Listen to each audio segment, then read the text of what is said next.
மிக சமீபத்தில் இந்த காட்சியை இந்தியாவில் பார்த்தோம். எங்கள் அக்காவுக்கு குழந்தை பிறந்திருக்கு, எங்கள் அப்பா முகத்தை கடைசியாக பார்க்கணும், எல்லாரோட காத்திருப்பிலும் மண்ணை அள்ளி போட்டார் மோடி அவர்கள். 12:30 அப்புறம் 3:30, 4:30, 5:30 இந்த மாதிரி எவ்ரி 2 ஹவர்ஸுக்கு வந்து அத்தனை பேரின் பயணங்களும் நிறுத்தப்பட்டன. அவர் செய்கின்ற எல்லா தவறுகளுக்கும் நீங்கள் தானே ஜால்ரா அடித்தீர்கள். அதனால இப்போ அவர் உங்களுக்கே திருப்பி செய்கிறார், வச்சு செய்கிறார்.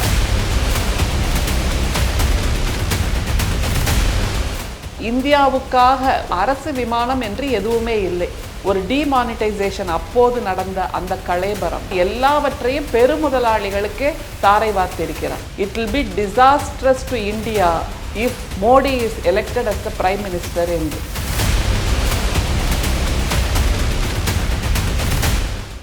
தெற்கின் குரல் நேயர்களுக்கு இனிய வணக்கம்.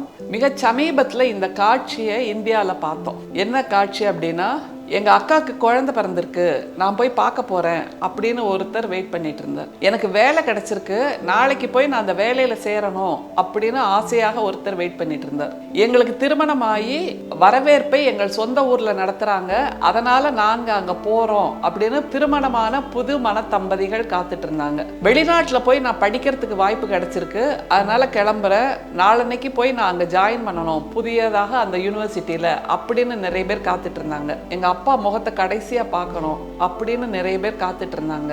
எல்லாரோட காத்திருப்பிலும் மண்ணை அள்ளி போட்டார் மோடி அவர்கள் அப்படிங்கிறத மிக சமீபத்தில் பார்த்தோம். என்ன சம்பவம் அது அப்படின்னா, நம்முடைய விமான நிலையங்களில் இருக்கக்கூடிய அந்த இண்டிகோ விமானம் எப்படி எல்லா இடங்களிலும் பரவலாக இந்தியா முழுக்க நிறுத்தப்பட்டது அப்படிங்கிறது நமக்கு நல்லா தெரியும். எத்தனை பேர் கனவுகள் சுமந்து வருத்தங்கள் சுமந்து சோகங்கள் சுமந்து வலிகள் சுமந்து விமான நிலையங்களில் பயணம் செய்வதற்காக வந்தார்களோ அத்தனை பேரின் பயணங்களும் நிறுத்தப்பட்டன.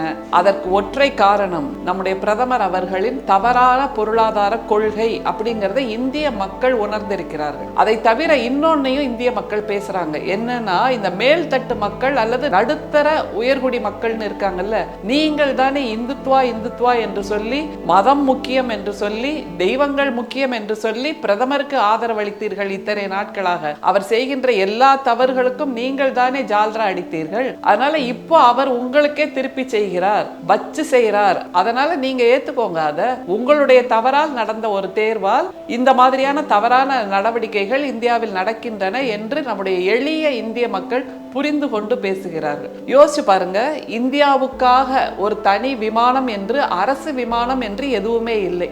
அப்படிப்பட்ட நிலைக்கு இந்தியாவை கொண்டு வந்து நிறுத்தி இருக்கிறார் நம்முடைய பிரதமர். பண்டித ஜவஹர்லால் நேரு இந்தியாவின் முதல் பிரதமர். எத்தனை பொதுத்துறை நிறுவனங்களை உருவாக்கினார். அது எல்லாவற்றையும் ஒவ்வொன்றாக விற்று தன்னுடைய நண்பர்களுக்காக உடைமையாக்கி இருக்கிறார் பிரதமர் மோடி என்றால், அதனால் ஏற்பட்ட அந்த தனியார் மயத்தால் ஏற்பட்ட முதலாளிகளின் ஆட்டத்தால் ஏற்பட்ட ஒரு ஆக்கிரமிப்பு தான் இந்த இண்டிகோ விமானங்களால் ஏற்பட்ட அந்த குழப்பம். இந்திய மக்கள் அத்தனை லட்சம் கோடிகள் கொடுத்து தங்களுடைய விமான பயணத்தை முன்பதிவு செய்தவர்கள் அத்தனை பேரின் கனவையும் இல்லாமலாக்கி அழித்தொழித்தார் பிரதமர் மோடி என்பதை மிக சமீபத்திய இந்த சம்பவம் நமக்கு காட்டுகிறது.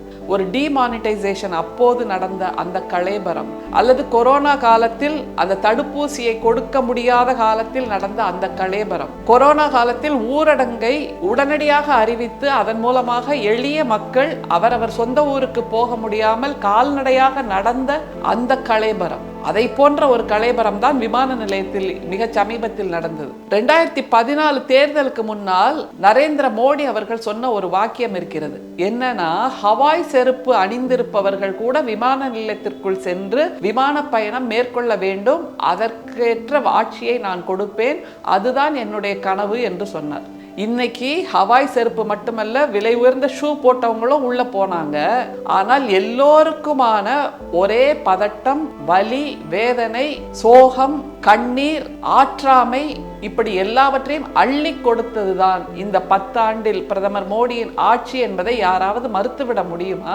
ஹவாய் செருப்பு அணிந்திருப்பவர்கள் விமான நிலையத்திற்கு போக வேண்டும், விமான பயணம் செய்ய வேண்டும் என்று கனவு கண்ட அதே பிரதமர் மோடி தான் நம்முடைய இந்தியாவுக்கென்று அரசு விமானம் ஏதுமே இல்லாத ஒரு நிலையை உருவாக்கி இருக்கிறார். எல்லாவற்றையும் பெருமுதலாளிகளுக்கு தாரை வார்த்திருக்கிறார். விமான நிலையங்களில் அதானி பெயர், துறைமுகங்களில் அதானி பெயர், ரயில் நிலையங்களில் அதானி பெயர், காணும் காணும் இடமெல்லாம் அதானி அம்பானி என்று தன்னுடைய நண்பர்களுக்காக இந்தியாவை கூறு போட்டு விற்று கொண்டிருக்கிறார். இதைத்தான் அன்றைய பிரதமர் மன்மோகன் சிங் சொன்னார், it will be disastrous to India if Modi is elected as the prime minister என்று. அன்றே கணித்து சொல்லி இருக்கிறார் மன்மோகன் சிங் அவர்கள், it will be disastrous for India if Modi is elected as prime minister என்று. அப்படிப்பட்ட ஒரு சீரழிவை, பேரழிவை, வீழ்ச்சியை இந்தியா சந்தித்துக் கொண்டிருக்கிறது. ஏனென்றால் நம்முடைய பிரதமர் மோடி அவர்களுக்கு பொருளாதாரம் பற்றிய கணிப்பு இல்லை, திட்டங்கள் பற்றிய கணிப்பு இல்லை, பொதுத்துறை நிறுவனங்களின் முக்கியத்துவம் பற்றிய கணிப்பு இல்லை, எப்படி இதையெல்லாம் மேலாண்மை செய்வது என்ற கணிப்பு இல்லை, புதிய பொதுத்துறை நிறுவனங்களை எப்படி உருவாக்குவது என்ற கணிப்பு இல்லை. இருக்கின்ற எல்லாவற்றையும் அரையடி நிலமாக இருந்தாலும் அதை தன்னுடைய நண்பர்களுக்கு பேரெழுதி கொடுத்து விட வேண்டும், பட்டா எழுதி கொடுத்து விட வேண்டும் என்கின்ற அந்த ஒற்றை கணிப்பு மட்டுமே இருக்கிறது. அதனால் நேர்ந்த சோகம்தான் இண்டிகோ விமானங்கள் செயலிழந்து நின்ற அந்த காட்சி. நம்முடைய இந்தியர்கள் விமான நிலையங்களில் எப்படிப்பட்ட போராட்டங்களில் ஈடுபட்டார்கள், கத்தினார்கள், கதறினார்கள், நீதி கேட்டார்கள், நியாயம் கேட்டார்கள், கோபப்பட்டார்கள்.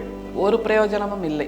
காரணம், அவர்கள் செய்த தவறான தீர்வு, தவறான தேர்வு. ஒரு தவறான பிரதமரை தேர்ந்தெடுத்த பின்னால் இதுதான் நடக்கும் என்பதை அவர்கள் உணர்ந்திருக்க வேண்டும். மீண்டும் அந்த மாதிரி தவறு நேராமல் இந்தியாவை காப்பாற்ற வேண்டிய பொறுப்பு எல்லோருக்கும் இருக்கிறது என்பதை இந்த இண்டிகோ சம்பவம் நமக்கு நினைவூட்டுகிறது.